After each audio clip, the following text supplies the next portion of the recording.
She hadn't seen her sister in 12 years, not since the funeral, not since the words that cut deeper than any silence. "You're not welcome here." But here she was, standing alone in an airport terminal with nothing but a letter in her bag and a heart full of hope she didn't know she still had. What she didn't know was that before this journey ended, a stranger would say something that would change her life forever. The automatic doors hissed open, and the heavy summer air of Denver gave way to the chilled breath of the airport terminal. Claire Morgan, 47, paused just inside the entrance. Her hands clutched the handle of a worn leather suitcase, but it wasn't the weight of the bag that slowed her. It was the gravity of everything else she carried. She hadn't stepped into an airport in over 12 years, not since that day in Phoenix, not since the fight. Claire's eyes scanned the terminal. Business travelers in suits, families corralling toddlers, couples holding hands. Life was moving all around her. But for her, time felt stalled. A low hum of announcements echoed overhead, and the scent of cinnamon pretzels and jet fuel filled her nose. She checked her phone. No new messages, not from her sister, not even a "got your letter." And that silence was louder than any airport crowd. Claire made her way toward the departures area. Her flight was still a few hours out, and she didn't even know if she'd go through with it. Her ticket to Portland felt more like a gamble than a reservation.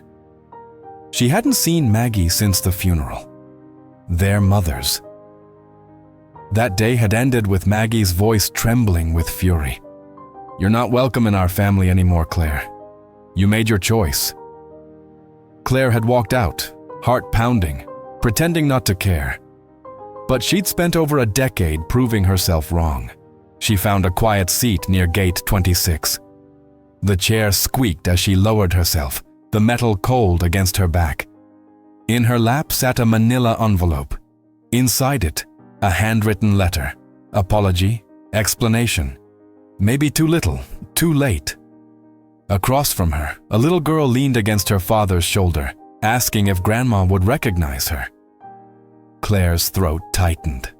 She closed her eyes, tried to breathe past the ache. Memories weren't gentle. They didn't knock before entering. She remembered Christmas of '98, Maggie stringing lights while Claire sang carols off-key. She remembered their secret hideout in the old apple tree behind the house. She remembered the night she told Maggie she was leaving, chasing something Maggie couldn't understand. And she remembered the look on her sister's face when she didn't come back. She opened her eyes just in time to see her reflection in the airport window. Time had drawn soft lines around her mouth and eyes. But the look of uncertainty, that was the same. Claire pulled her cardigan tighter around her and stood. Maybe coffee would help. Maybe warmth could reach the places guilt had frozen. As she walked toward the cafe, a man brushing past her dropped his boarding pass. She bent to pick it up. "Sir," she called. He turned, late 50s, maybe early 60s. Blue flannel shirt, gentle eyes under a cap that read, "Korean War Veteran." Thank you, ma'am," he said with a warm smile. "Hard to get anywhere if you lose your way, huh?" She smiled politely, but something about his words stayed with her. "Yeah," she murmured. "Hard to get anywhere at all." The cafe was tucked between two souvenir shops and a row of oversized windows overlooking the tarmac. Claire ordered a plain coffee, black, no room, and took a seat by the window. Outside, a plane rumbled down the runway, its roar muffled by thick glass. She stirred her coffee slowly, though there was nothing in it to mix. The bitterness reminded her of conversations left unfinished, of moments she couldn't rewrite. From her purse, she pulled out an old photograph. It was creased at the edges and faded around the corners. Two young women stood in front of a house in Eugene, Oregon, one with a wild, rebellious grin, Claire. The other steady and soft-eyed, Maggie, sisters, once inseparable. The photo had been tucked inside a drawer for years, only to be brought out recently, when the urge to reconnect had overtaken the fear of rejection. She stared at Maggie's face, trying to remember the sound of her laugh. It used to come so easily, like sunlight through trees. But that laugh had been silenced the day Claire left. "You always run, Claire," Maggie had said back then. "Every time things get real, you disappear. One of these days you won't be able to come back." That had been true. Claire had run to California, to bad relationships, to a job she thought would make her feel whole. None of it did. The cafe filled with a soft buzz of conversation. A man behind her was speaking into his phone in hushed Spanish. A couple 2 tables down argued about lost luggage. But none of it registered. Claire was still in that moment, standing in the kitchen of their childhood home, Maggie's voice shaking with betrayal. She remembered the envelope she'd mailed 2 weeks ago. Inside, a 4-page letter, apologizing, explaining, begging in so many words for a chance to see Maggie again. But there'd been no reply. She took another sip of coffee and stared out at the runway, willing the ground to give her a sign. "Excuse me, miss. Mind if I sit here?" The voice pulled her back. She turned to see the same man from earlier, the Korean War veteran. He gestured to the empty seat across from her. "Please," she said, a little surprised. He moved slowly, his movements careful, deliberate. "I'm Jim," he said, as he settled into the chair. "Waiting for my daughter. Haven't seen her in 15 years. Claire blinked. 15? He nodded. "She cut me off after her mother died. I wasn't the best father. I worked too much, missed a lot. But here I am." His voice was low, but there was no shame in it, only truth. Claire felt something shift inside her. "I'm Claire," she said softly. "I'm trying to see my sister. I don't even know if she'll let me in the door."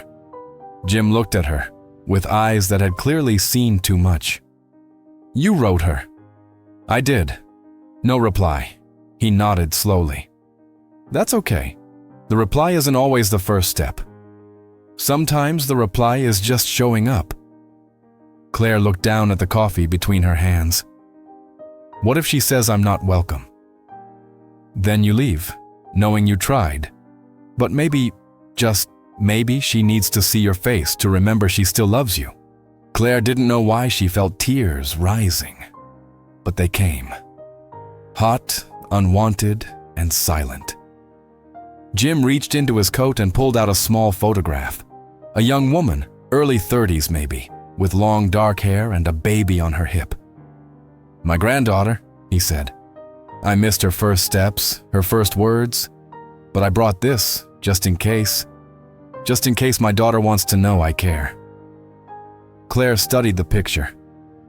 "She looks like you." He chuckled. "Poor kid." Claire smiled for the first time that day. As Jim stood to leave, he looked back at her. "Don't underestimate the power of presence, Claire. It's not just what you say, it's that you're there to say it." And with that, he walked toward arrivals, his cane tapping lightly on the tile. Claire sat there long after he disappeared into the crowd. Sometimes strangers say the words you didn't know you needed. Claire stood at the flight information board, the digital display flickering with updates. She scanned for her flight. Denver to Portland, flight 238. Delayed. Just like her past, always waiting to be resolved, never quite ready to depart. A sigh slipped from her lips as she turned toward the gate. The delay wasn't long, just 90 minutes. But for Claire, time moved differently now. Every extra minute stretched like taffy, thick and slow, wrapping itself around her nerves. She returned to gate 26, now more crowded than before. Travelers sprawled across every seat, their carry-ons guarding small territories. Children giggled on the floor. A woman nearby whispered furiously into her phone, shielding her words with a hand. Claire squeezed herself between a young man with headphones and an elderly couple sharing trail mix. Her suitcase rested at her feet. She opened her book, a paperback she had brought for distraction, but the words blurred into shapes. Her thoughts wandered. She hadn't heard Maggie's voice in over a decade. Sometimes she'd try to reconstruct it in her mind, how it used to sound when they sang along to Fleetwood Mac in Maggie's old Honda, or when she'd read bedtime stories to Claire's daughter while Claire drifted in and out of the room, distracted and distant. The ache in Claire's chest wasn't new. It was an old companion, familiar and persistent. But today, it pulsed harder. She pulled out her phone again. Still no message. She scrolled to Maggie's contact, Maggie, home, and hovered her thumb over the call button. Then, as if the universe were watching, a loud chime rang through the terminal. Attention passengers of Flight 238 to Portland. We regret to inform you that due to mechanical issues, your flight has been cancelled. Please proceed to the customer service counter for rebooking options. The air deflated from her lungs. Around her, groans of frustration rose. The young man beside her cursed softly under his breath. The elderly couple clutched each other's hands. Claire stood slowly, numb. It felt like fate was testing her again. Are you sure you want to do this? She didn't move toward the counter. Instead, she walked, almost aimlessly, past the gates, toward a quiet wing of the terminal. Her feet led her to a wide window overlooking the runway. The sun had dipped low, casting long shadows over the tarmac. She leaned against the cold glass, forehead resting gently, breath fogging a small circle. She felt stuck, just like the plane she was supposed to be on, grounded in every way that mattered. She thought about going back to the hotel, or booking another flight for tomorrow, or maybe just taking this as a sign and giving up. Again. Mechanical issues, she whispered to herself. Isn't that always the excuse? Something broken underneath. Claire wiped a tear with the back of her hand. Her reflection stared back, tired, uncertain, aging in a way she hadn't prepared for. She had always imagined herself showing up strong, hair done, heart steady. But now, she just looked like a woman who'd waited too long. Behind her, a small girl tripped over a suitcase and began to cry. Her mother knelt down, scooping her into her arms with quiet, comforting words. The kind of words Claire hadn't spoken in years. She reached into her bag again, her fingers wrapping around the envelope, the one addressed to Maggie. She almost mailed it 3 times before finally letting it go. It held the apology she never had the courage to say aloud. Now she wondered if it had even been opened. A voice behind her startled her. You look like you've been waiting a long time. It was a gate agent, mid-30s, friendly but tired. My flight got canceled, Claire said, voice small. The woman nodded. Happens more than it should. I can help you rebook if you're ready. Claire hesitated, then shook her head. Not yet. I need a minute. The agent offered a soft smile and moved on. Claire stayed there at the window, watching planes taxi and lift off into the evening sky. Some journeys continued, others were stalled. And some, like hers, were left to be decided by the quiet strength that builds only when the heart finally says, enough waiting. Go. Claire returned to the main concourse, her steps slower now, heavier with the weight of indecision. The buzz of the airport swirled around her, but she moved through it like a ghost, present yet untouched. She passed a newsstand, a family gathered around charging stations, and a little boy playing with a toy plane, making swooshing noises with every twist of his hand. He caught her eye and smiled. Claire smiled back, softly. Children had a way of offering grace without knowing it. She made her way back to the cafe, the same place where she'd spoken with the war veteran, Jim. Her table was taken now, but she chose another nearby. She sat not to drink or eat, but to exist, to process, to breathe. Outside the wide windows, the sun was sinking fast, casting a golden hue that made everything look almost magical, almost unreal. It painted the airport in a color of forgiveness, if such a color existed. "Mind if I sit here?" a man's voice asked. She looked up. Not Jim. This one was younger, early 50s maybe, salt and pepper hair, dark jacket, kind but cautious eyes. "It's all yours," Claire replied, gesturing to the seat across from her. He sat down with a coffee and a small book. For a few minutes they said nothing, just shared the quiet. Then he said, without looking up, "You look like you're searching for something." Claire blinked. "Excuse me?" He glanced up now, eyes steady. "Or maybe someone. Sorry, I've sat in that exact posture before. Shoulders curled, hand over your phone, like you're waiting for a call that probably won't come." Claire stared at him. It was too accurate. Too much. "I'm sorry," he said again.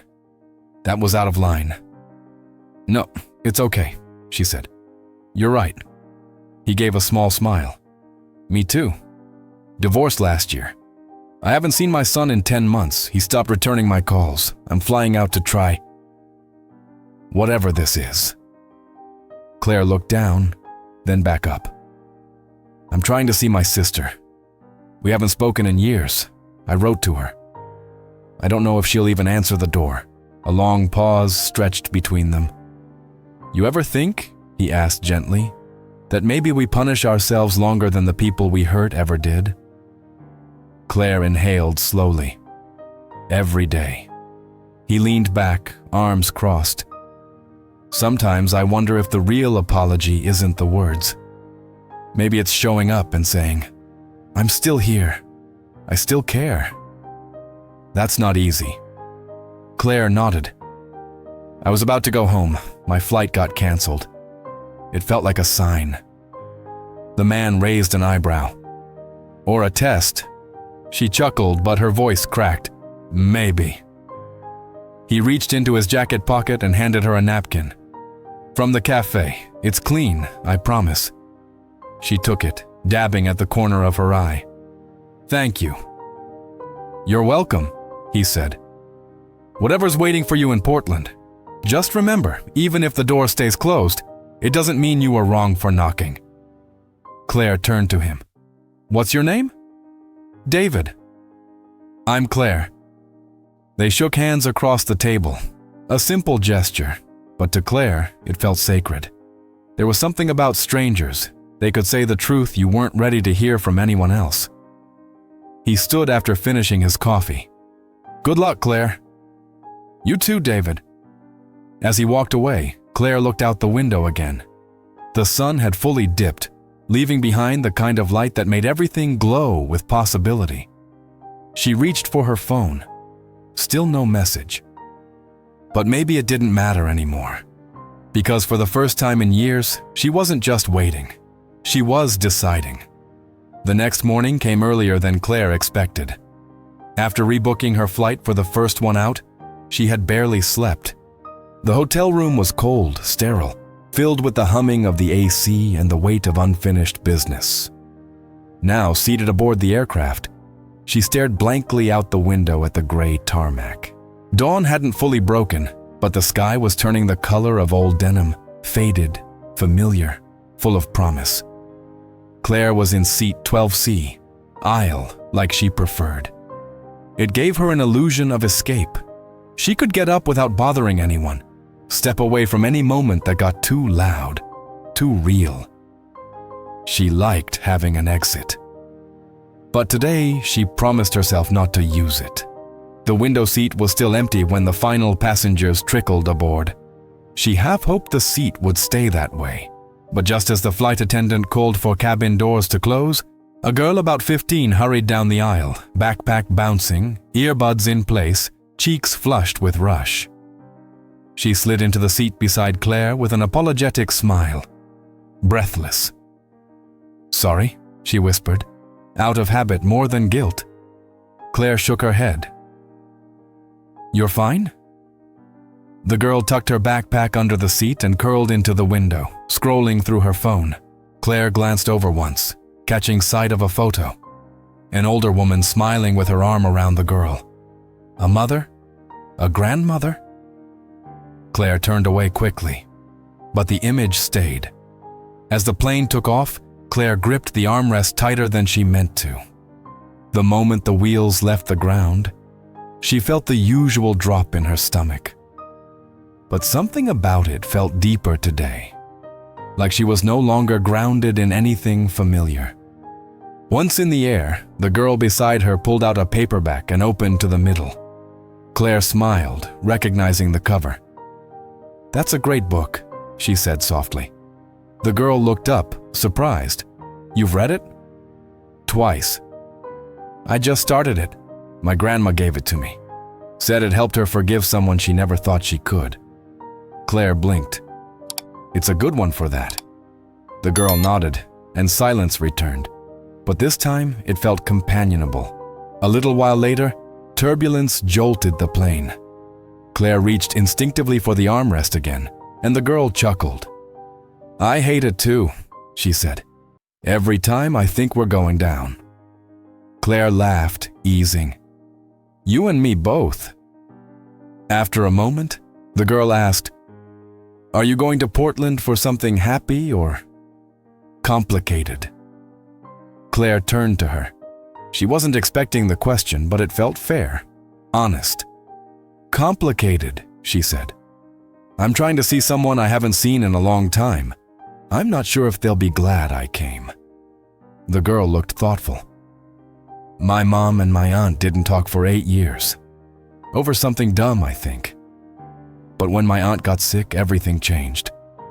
My mom said, 'Some people just need to see you show up before they remember how to forgive.'" Claire swallowed the lump rising in her throat. "That's wise." "She's not always," the girl said, smiling, "but she was that time." They didn't talk much after that. Claire closed her eyes and let the hum of the plane carry her. Her thoughts drifted to Maggie, to the house they grew up in, to the sound of their mother's record player spinning Carole King through the halls. When the captain announced the descent, Claire straightened in her seat. The city below came into view, bathed in soft morning light. As the plane touched down in Portland, she felt something shift. She wasn't just landing, she was arriving. Claire stepped off the plane and into the familiar dampness of the Pacific Northwest. The Portland airport had changed over the years, sleeker, more modern, but it still smelled faintly of rain and roasted coffee beans. It was the scent of home, though she wasn't sure she had a right to call it that anymore. She moved slowly through the terminal, unsure if she was walking toward redemption or rejection. Her phone remained silent, still no message from Maggie. Each step toward baggage claim felt like a test of resolve. In her purse, the copy of the letter she had mailed rested inside a small zippered pouch. Claire hadn't intended to bring it, but just before leaving the hotel, she'd reached for it like a talisman, proof that she'd tried. That letter had taken 3 nights to write. She'd torn up the first version, too defensive, the second, too desperate. But the third had been honest. "Dear Maggie, I know this letter might come as a surprise, maybe even an unwelcome one. But I need to say something I should have said a long time ago. I was wrong. I was selfish. I hurt you in ways I didn't understand at the time, and I never truly faced it until I had no one left to lie to. You were right to be angry. I left when things got hard. I always did. But I never stopped thinking about you. I never stopped missing you. I don't expect anything from you. I just hope you'll believe that I carry regret, not excuses. And if there's still a place in your life for me, even a small one, I'd like to find my way back. Love, Claire." She had mailed it to Maggie's address on Oak Street, not knowing if she still lived there, not knowing if it would be read or thrown away. Outside the terminal, Claire climbed into a cab. The driver was quiet, an older woman with silver braids and soft jazz playing from the speakers. Claire gave the address. The woman nodded, then pulled into traffic. Claire pressed her forehead against the cool glass of the window as the city passed her by. Coffee shops, bookstores, rainy sidewalks full of umbrellas and rushing feet. Her heart beat faster with every passing block. The cab slowed near a quiet residential street. The house was still there. Blue-gray siding, white trim, the same hydrangea bushes lining the porch, the same wind chimes. Claire stared at them as they danced in the breeze. Maggie had always loved the sound of chimes. Their mother used to say it meant someone from heaven was trying to say hello. Claire took a breath. She paid the driver and stepped out, feet hitting the damp pavement like she was crossing a threshold between past and present. She walked up the steps slowly. The porch creaked in a way that made her stomach flip. It was all so familiar, and yet distant. She raised her hand to knock, stopped, lowered it. What if Maggie wasn't home? What if she was, and told her to leave? She reached into her purse and pulled out the letter. The edges were curled now, the paper soft from being handled so much. Just then, the door opened. Claire froze. It wasn't Maggie. It was a young woman, mid-20s, curly auburn hair, wide green eyes. "Can I help you?" she asked kindly, though cautious. Claire's throat tightened. I'm looking for Maggie Morgan." The girl tilted her head slightly. "That's my mom." Claire blinked. The resemblance was sudden and unmistakable. "She's not home right now," the girl said. "Can I ask who's—" Claire swallowed. "I'm her sister." The girl's eyes widened. She opened the screen door without hesitation. "Oh my God, are you Aunt Claire?" The words made her knees weak. "Yes," she whispered. "I am." For a second, the world stood still. The young woman stepped forward. "I'm Emily." Emily. Claire remembered the name from a Christmas card Maggie had sent their mother once. A baby in a red dress. Now she stood face to face with the daughter she'd never met. A niece who had Maggie's eyes. And suddenly everything Claire had feared, every door slammed shut, every word unsaid, seemed to hang in the air, waiting for what came next. Claire stood frozen on the porch, her heart pounding louder than the wind chimes dancing above her. Emily's face reflected a swirl of emotions, curiosity, confusion, and something softer, something close to recognition. Claire tried to smile. "I didn't mean to show up like this.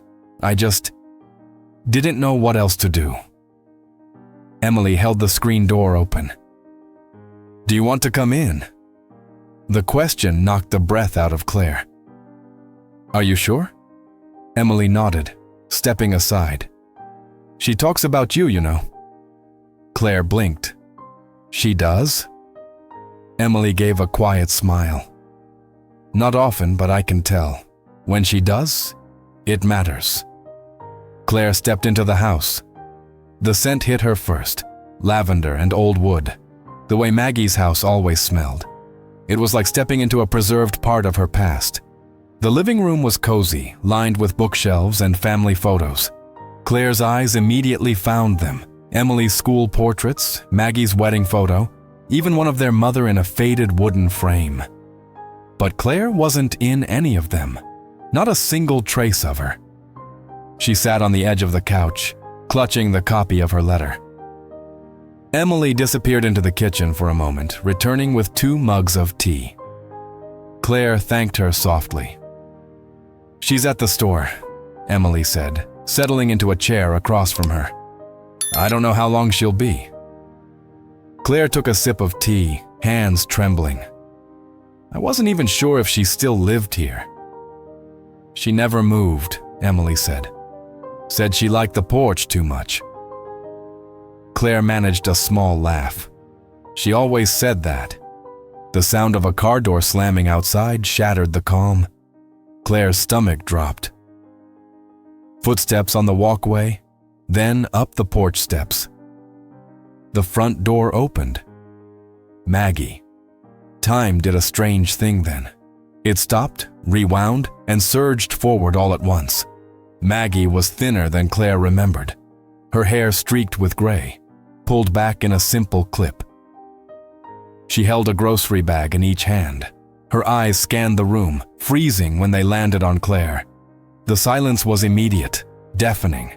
The air between them thickened. The kind of silence that only lives between people who once knew everything about each other, and then stopped knowing anything at all. Claire stood slowly. "Hi, Mags." Maggie didn't speak. Claire's hands shook as she held out the letter. "I don't know if you read it, or if it even got to you, but I meant every word."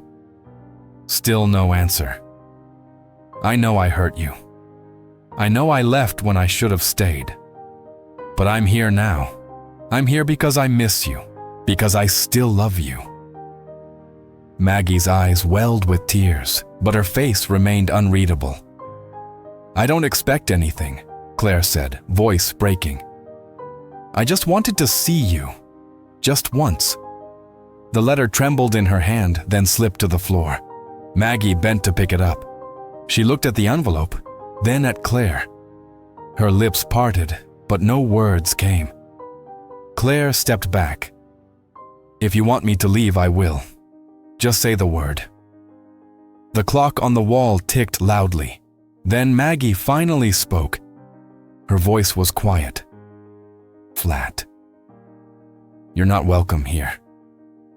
The words hit harder than Claire expected. They tore through her, sharper than she remembered, colder than she feared. Claire's throat tightened. Her knees went weak. Emily stood up. "Mom?"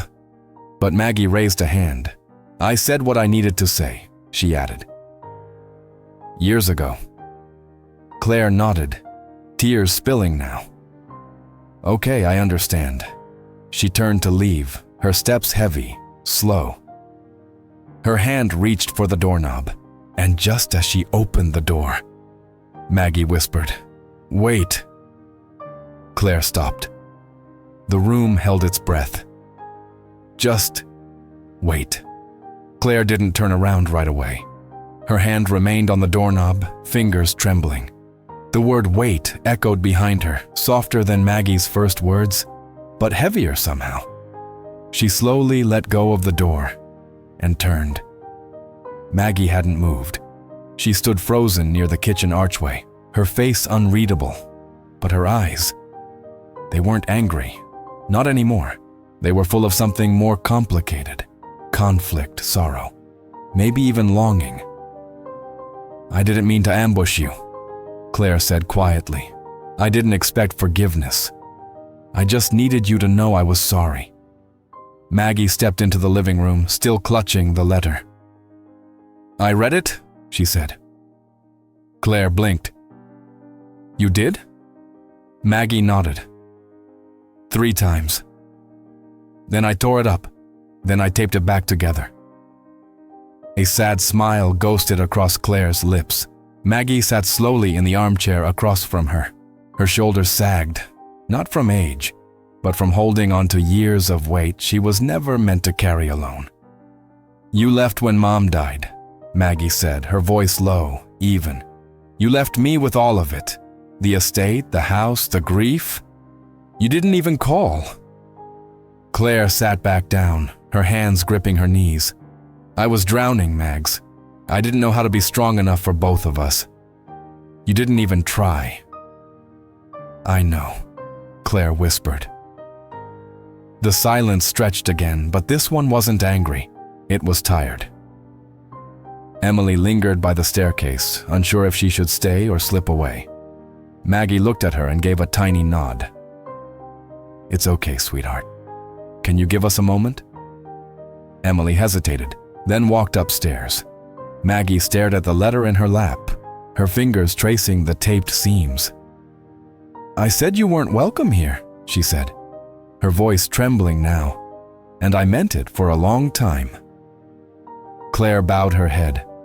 I deserved that. But now, I don't know. Maggie added softer. Seeing you here, you're older, you look tired. Claire chuckled sadly. That's accurate. And maybe we both held on to being right for too long. Maybe being sisters wasn't supposed to mean perfect. Claire lifted her head. I don't want perfect. I just want something real, even if it's just coffee once a year. Maggie looked up, her eyes glassy. Why now? Because I couldn't live with the silence anymore, Claire said. Because I saw too many people lose their second chances. Because I remembered how much you mattered. A tear slid down Maggie's cheek. She wiped it away quickly, then nodded toward the kitchen. There's coffee in the pot. Claire blinked. Really? Maggie stood slowly. Don't make it a habit yet. Claire rose to her feet, heart thudding. No promises. They walked into the kitchen, side by side. The space was smaller than Claire remembered. The table was still the same. Scuffed wood, a chipped corner, and a memory of Sunday pancakes floating in the air. Maggie poured 2 cups of coffee. She set one down in front of Claire, then took a seat across from her. For a while, they didn't speak. They just drank. And for the first time in years, the silence between them didn't hurt. It healed. Later that afternoon, after hours of tentative conversation and quiet glances, Claire stepped outside for a walk. Maggie needed time, and so did she. Their reunion hadn't come with hugs or laughter, not yet. But it had come with coffee, eye contact, and something fragile but real. It was a beginning. Claire walked the quiet neighborhood blocks, hands deep in her coat pockets, letting the cool breeze steady her nerves. She passed porches with wind chimes, rose bushes in bloom, and mailboxes full of catalogs. Normalcy, stillness, things she had forgotten she craved. At the corner, she stopped at a small park bench under an old oak tree. The bench was empty, until it wasn't. A familiar figure appeared across the path. Same blue flannel shirt, same weathered cap. Korean War veteran. It was Jim. Claire blinked. You... He smiled as if he'd been expecting her. Hey, Claire. She stared at him. What are you doing here? How did you... He patted the bench beside him. Sit. Let's talk. Still stunned, Claire joined him. She searched his face for answers. You were in Denver. You were waiting for your daughter. I was, he said. But I was also waiting for something else. She shook her head, disbelief creeping in. This doesn't make sense. Jim looked out at the tree line. Sometimes the people we meet aren't just random.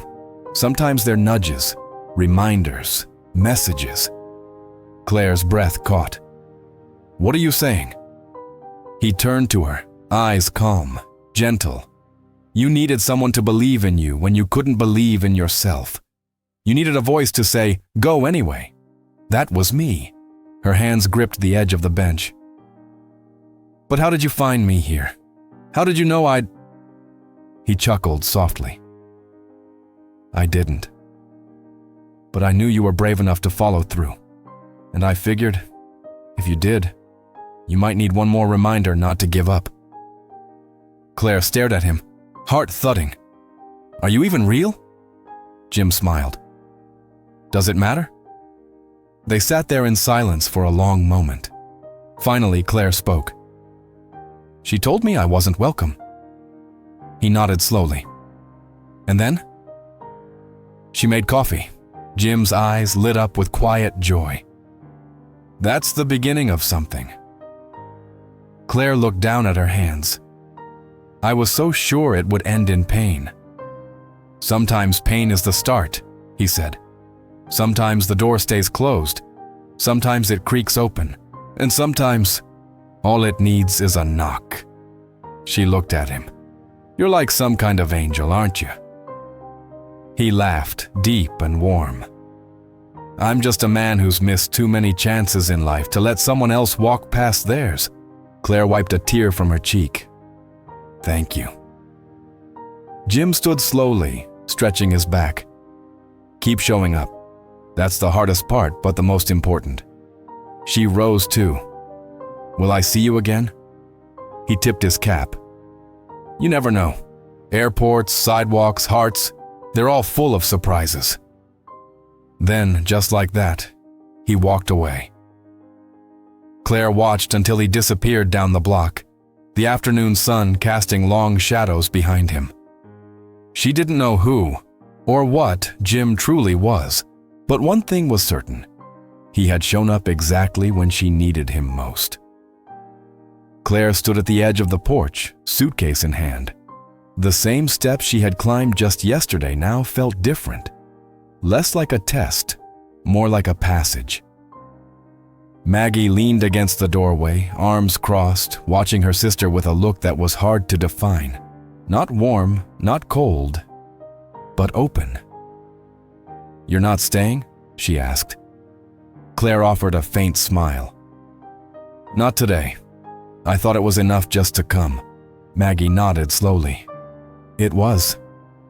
Claire hesitated, then reached into her coat pocket and handed Maggie a folded piece of paper.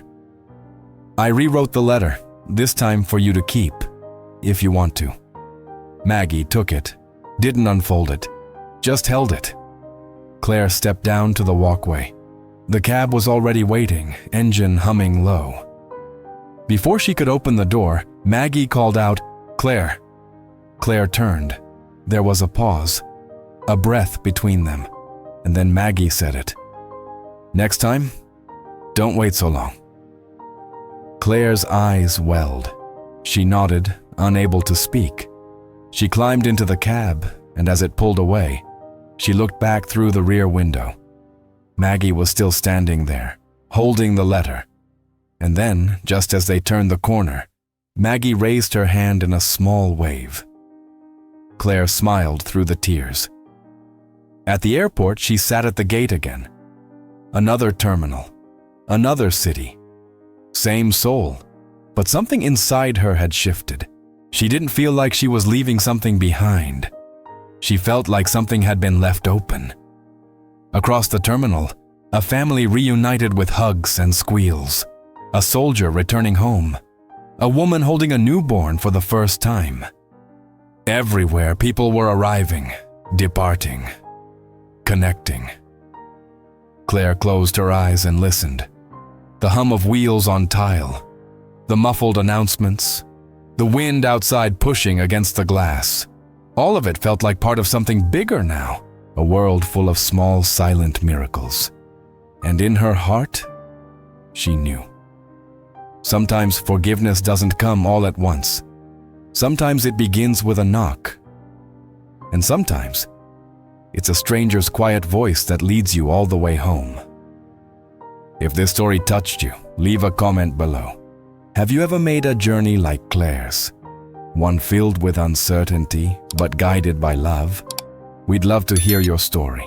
And if you believe in the power of second chances and emotional storytelling, please consider supporting our channel by clicking the Super Thanks button.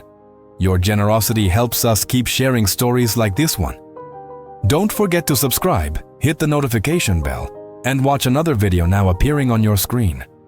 Because here, every departure carries a little hope, and every arrival might just change a life.